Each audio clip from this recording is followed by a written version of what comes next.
Dans le cadre de la journée des martyrs, le président de la transition a déposé ce mardi une gerbe de fleurs au monument des martyrs. Les détails en début d'édition. Tant qu'il y a l'insécurité, c'est impossible d'aller aux élections, a dit le Premier ministre devant les partis politiques il y a quelques jours. Cependant, les partis pour la Renaissance Parena exhortent les autorités vers un retour à l'ordre constitutionnel. Et enfin, vous aurez également les réactions de quelques étudiants de la FSEG sur la dissolution de l'AIM. Voici les grandes lignes dans un instant pour les développements.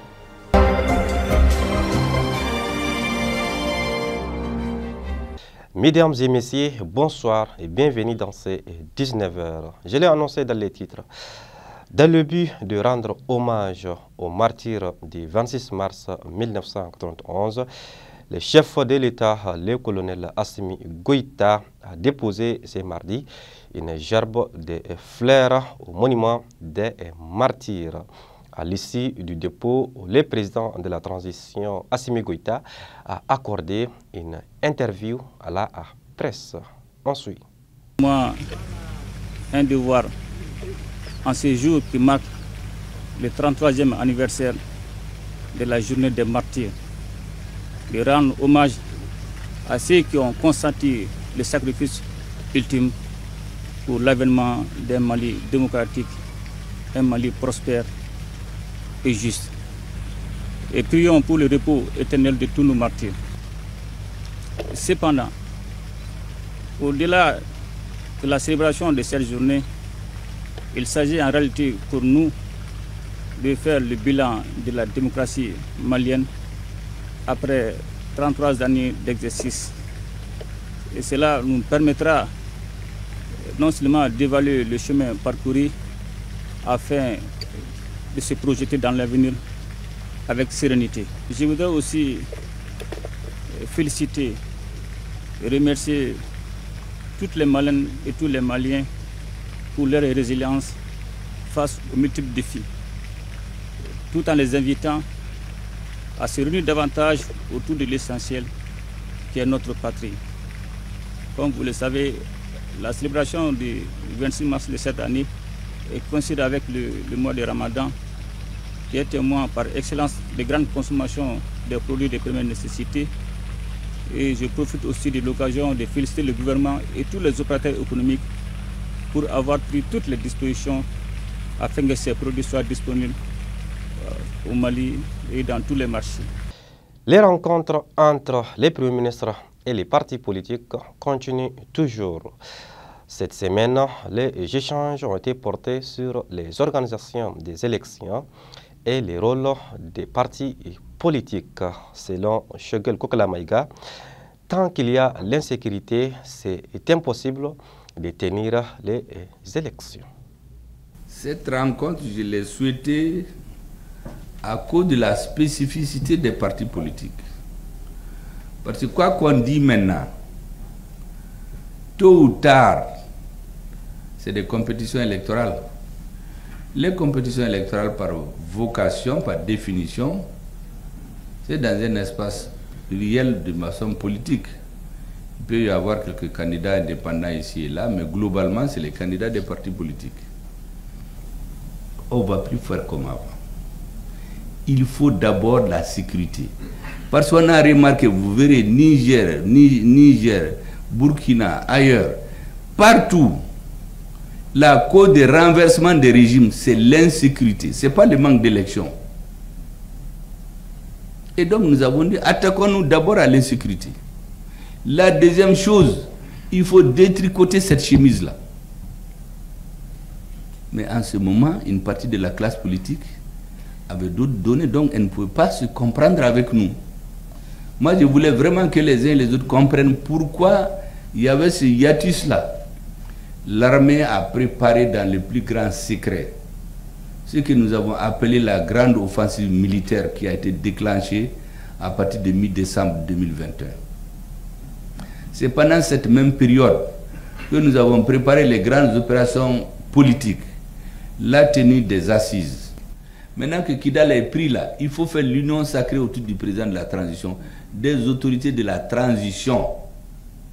C'est que nous voulons un processus irréversible. Parlons de l'éducation. Suite à la dissolution de l'AIM, Association des élèves et étudiants du Mali, par les autorités de la transition, quelques étudiants de la FSEG nous donnent leurs impressions. AMCO gouvernement est minké, le gouvernement félicité. On a créé la faculté kono, jamana kuturu kono, jamana nyamo masika boka fenke, avant yere joindre là, parce que les étudiants doivent saler comme ne fagara. Parce que ça gagné coré, ça gagné dogoni, quand même ne frères de dos.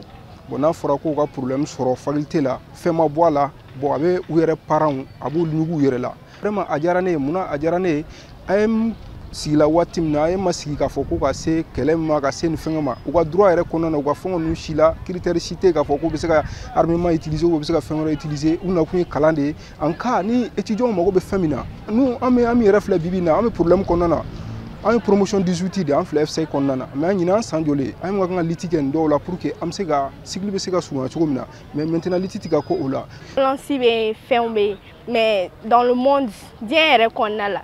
Bara bɛɛ la gɛlɛya bɛ nɔgɔya bɛ ni ko in kɔni a ma ɲɛ mais a y'a lajɛ ji ɲɛma jɔlen na quoi. Kuma ma diya ne ye parce que an ye promotion 2023 mɔgɔw de donc AMCU de bɛ an ka kow ɲɛma donc an b'u ɲininka information na donc u b'an guider pour que k'an ka fɛngɛkow ɲɛnabɔ. À présent, place à l'actualité internationale. On en sait plus avec Maïmouna Maïga. Nous débutons l'actualité internationale au Sénégal. Le président sortant Macky Sall a reçu en audience son successeur Bassirou Diomaye Faye et son bras droit Ousmane Sonko pour discuter des grands dossiers de l'État. Macky Sall a reçu à son palais présidentiel son successeur Bassirou Diomaye Faye et Ousmane Sonko pour discuter en profondeur des grands dossiers de l'État, a rapporté la présidence du Sénégal. Partons au Burkina Faso, les organisations de la société civile burkinabé ont dénoncé les enlèvements des citoyens et leur détention et invité les pouvoirs militaires à faire proscrire cette pratique qui ouvre la voie à toutes sortes de dérives. Et enfin, au Nigeria, l'armée nigériane a déclaré 8 personnes recherchées suite au récent meurtre de 17 soldats à Okwama, dans l'état du Delta au sud du pays. Les 8 personnes prennent 7 hommes et une femme. Le haut commandement militaire a fait cette annonce ce jeudi 28 mars 2024 à Abuja et a publié les photos et noms des personnes recherchées. L'incident malheureux concerne 17 militaires qui ont été tués le 14 mars dernier. Et c'est tout pour l'actualité internationale d'aujourd'hui.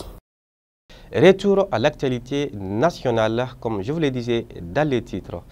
Le parrainant Parti pour la Renaissance nationale a exhorté ce mercredi les autorités de la transition à fixer de manière consensuelle un calendrier de retour à l'ordre constitutionnel par des élections libres, transparentes et crédibles. Au vu de l'expiration du délai du 26 mars 2024 fixant la fin de la transition, conformément au décret numéro 2022-0335 PTRM du 6 juin 2022, le parrainant Parti pour la Renaissance nationale a exhorté le 27 mars 2024 les autorités à fixer de manière consensuelle un calendrier de retour à l'ordre constitutionnel par des élections libres, transparentes et crédibles.